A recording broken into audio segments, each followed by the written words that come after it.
Hello everyone, it's Shane Kanto, your Wasteland reviewer, and I'm here to review Bad Boys. Bad Boys, what you gonna do? Ride or Die, and yeah, I went there. Which, for some reason, they decided to use Bad Boys for Life for the third movie and not this one, and I'm concerned that they really blew that one.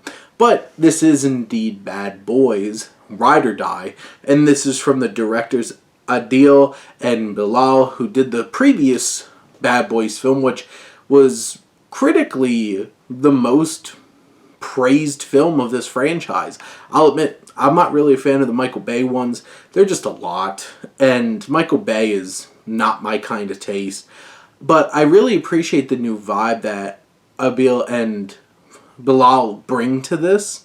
I think they capture some elements of the Michael Bay energy, and you could definitely see that in this film with some of the cinematography, how things are framed, the color, the tintedness of the specific frames and everything. There's even, it just feels like there's some elements that fit from those Michael Bay films that are brought over well into this one, but it also feels like it has its own special kind of energy to it. And I think one of the biggest things Adil and Bilal do is the action. The action in this film is thrilling, it's exciting, it's creative, it's even dynamic. There are certain ways that they shoot the giant shootout towards the end of the film that's kind of mind-blowing, and it's exciting and visceral and strange and different, and it really works to elevate the action of this film. This is a legit, really strong action film. And there's moments throughout this film that really hit. There's one particular scene with an unexpected character trying to defend a home, and it just it knocks the socks off of the characters in the film and the audience at the same time. So the action's there. I think this film has some good heart to it. Our main characters, Mike and Marcus, are each going through their own things, and it's processing. There's some elements that don't really fit so well in terms of Marcus's character and how far it's going with this near-death experience that he has, and how that plays into everything, and how he visualizes the world and his new perspective. It could be a lot. It could be a bit annoying, especially for Mike, and he makes it known. But there's a weight there. This man almost died, and there's a newfound life to him. And then you have Mike, who's struggling with his son being in prison and what his son has been through, the death of the captain at the hands of his son. It's something that's so emotionally there and draining that they utilize this idea of like Mike having panic attacks, being too manly to admit it. And those kinds of elements bring some weight to this. There's some serious moments. There's also absolutely hilarious moments. This film is hilarious from start to finish. I laughed so many times. Whether it's crazy cameos or just the quips going back and forth between Mike and Marcus, there are certainly some gags that feel like they run their course pretty quickly or might not really hit like they wanted to, but it's still an absolutely hilarious film that gets you from start to finish.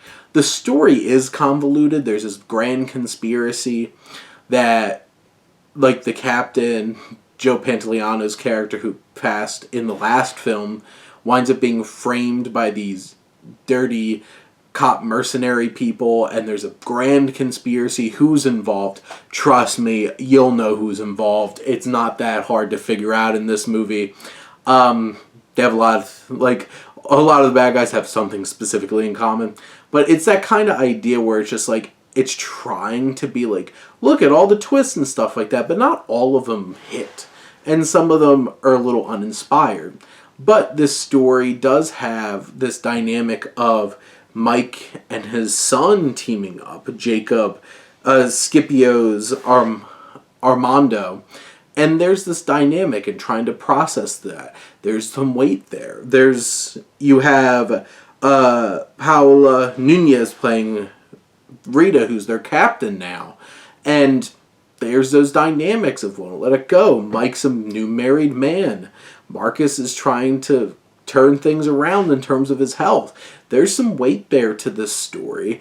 People are dying. There are stakes. But it still has tons of fun and really knows when to have fun or not. Like I said, some of the gags don't really hit as well, but some of them do. The action's incredible. The cast, Will Smith and Martin Lawrence are so great together. They have pitch perfect chemistry. It feels like they didn't stop doing this. They're just there, right there with each other. Vanessa Hudgens and Alexander Ludwig have fun roles as like the younger people in the squad coming back from the last film. I mentioned Nunez, who has some good moments. And that's the thing, most of the actors in this, most of the characters have some moments to shine. Eric Dane is exactly what you expect him to be, and he's not particularly interesting as an antagonist. Scipio has some moments. I don't, like, it's hard for him, like, he has to act up next to Will Smith and Martin Lawrence, who have great chemistry with each other. I think he does a fine job. But in general, there's, like, we get some scenes, like, you have Rhea Seehorn, who's Joe Pantoliano, Captain Conrad's, his daughter. She's a U.S. Marshal, and her being involved in this, like I said, convoluted.